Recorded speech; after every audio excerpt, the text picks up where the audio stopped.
Indonesia dikenal luas akan keanekaragamannya. Beragam suku bangsa, budaya, agama, ras, dan bahasa saling berbaur jadi satu. Persatuan di tengah perbedaan inilah menjadi ciri khas bangsa Indonesia sejak dulu.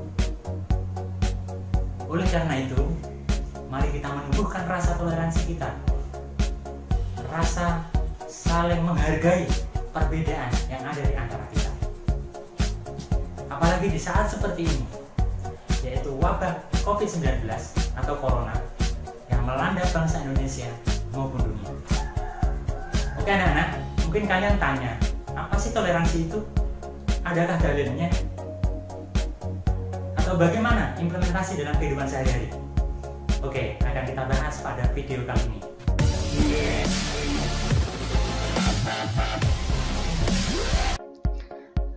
Assalamualaikum warahmatullahi wabarakatuh.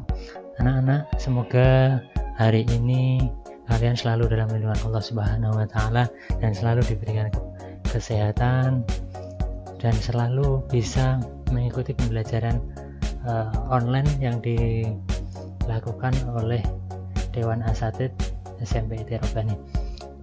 Oke anak-anak, pada kesempatan kali ini kita akan membahas masalah toleransi dan menghargai perbedaan. Yang pertama adalah tentang pengertian toleransi. Toleransi secara bahasa berasal dari kata bahasa Inggris tolerance, yang berarti membiarkan. Dalam bahasa Indonesia diartikan sebagai sifat atau sikap toleran, mendiamkan, membiarkan. Itu dalam kamus bahasa Indonesia. Sedangkan dalam bahasa Arab, kata toleransi mengutip kamus Al-Munawwir disebut dengan istilah tasamuh, yang berarti sikap membiarkan atau lapang dada. Badawi mengatakan tasamuh atau toleransi adalah pendirian atau sikap yang termanifestasikan pada kesediaan untuk menerima berbagai pandangan dan pendirian yang beraneka ragam meskipun tidak sependapat dengannya. Jadi membiarkan begitu saja walaupun tidak sependapat dengan diri kita. Itu adalah toleransi. Kemudian toleransi menurut istilah, kalau di atas tadi adalah menurut bahasa. Menurut istilah, toleransi berarti menghargai, membolehkan, membiarkan pendirian pendapat, pandangan, kepercayaan, kebiasaan, kelakuan, dan sebagainya yang lain, atau yang bertentangan dengan pendiriannya sendiri. Misalnya, agama, ideologi, ras. Demikian disampaikan oleh Purwodarminto dalam bukunya tahun 1976 halaman 829. Oke, kita lanjut. Untuk dalil tentang toleransi, ini adalah surat Al-Hujurat ayat 13. Ya ayyuhan nasu inna khalaqnakum min dzakarin wa unsa وجعلناكم شعوبا وقبائل لتعارفوا إن أكرمكم عند الله أتقاكم إن الله عليم خبير.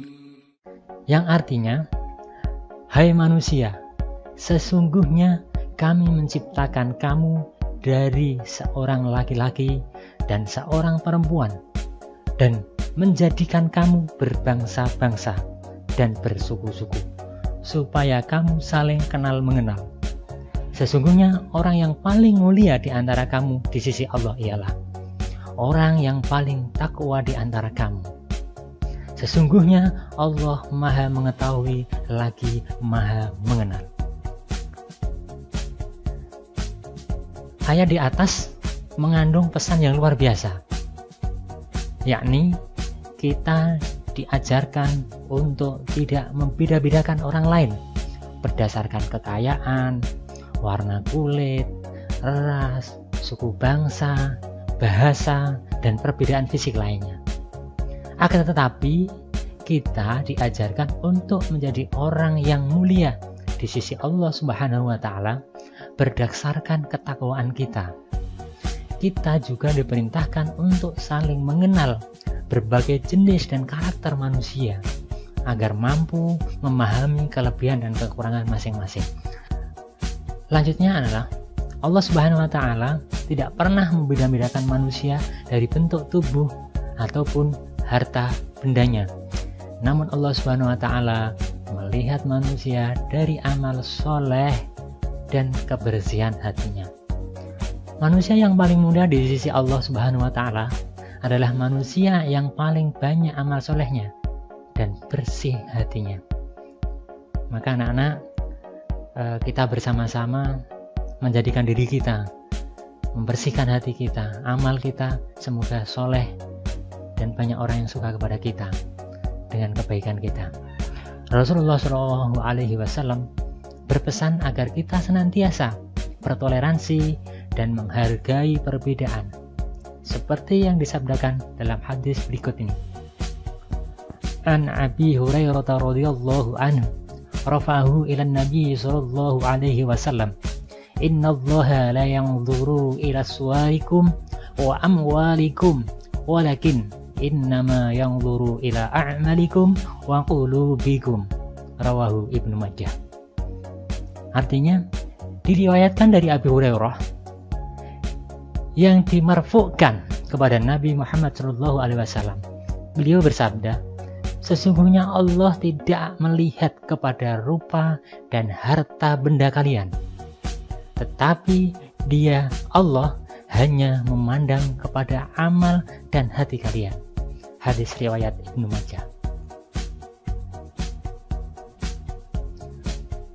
Setelah mendengar penjelasan di atas, apakah kalian siap menjadi orang yang penuh dengan toleransi dan mau menghargai perbedaan? Bagaimana anak-anak, siap? Untuk menjadi hamba Allah Subhanahu wa Ta'ala yang seperti itu tidaklah sulit, hanya perlu berlatih. Latihan yang paling sederhana adalah memulai dari lingkungan sekitar. Misalnya dalam keluarga, mau menghargai kesukaan anggota keluarga yang lain, dan di sekolah seperti mau menghargai pendapat teman-teman saat berdiskusi kelompok. Hal-hal seperti ini mungkin bagi kalian terlihat sepele, akan tetapi apabila kalian biasakan dalam kehidupan sehari-hari, maka kalian akan lebih mudah untuk bertoleransi dan menghargai perbedaan dalam kehidupan bermasyarakat, berbangsa dan bernegara. Jika diri kita sudah terbiasa bertoleransi dan menghargai perbedaan, maka kehidupan akan menjadi lebih tenang dan penuh kedamaian. Tentunya anak-anak pengen kan negara ini tentram, tetangga kita ini damai, keluarga kita tentram, damai, sejuk, gitu kan? Oke. Dari penjelasan di atas, saya minta anak-anak bisa mencari beberapa contoh. Apa saja contoh toleransi dalam keluarga? Apa saja contoh toleransi di sekolah? Apa saja contoh toleransi di masyarakat? Nah, ini anak-anak bisa menuliskan 5 contoh masing-masing dari toleransi yang ada baik dari keluarga, sekolah, maupun masyarakat. Demikian, kita lanjutkan pada pertemuan berikutnya. Dari saya cukupkan. Assalamualaikum warahmatullahi wabarakatuh.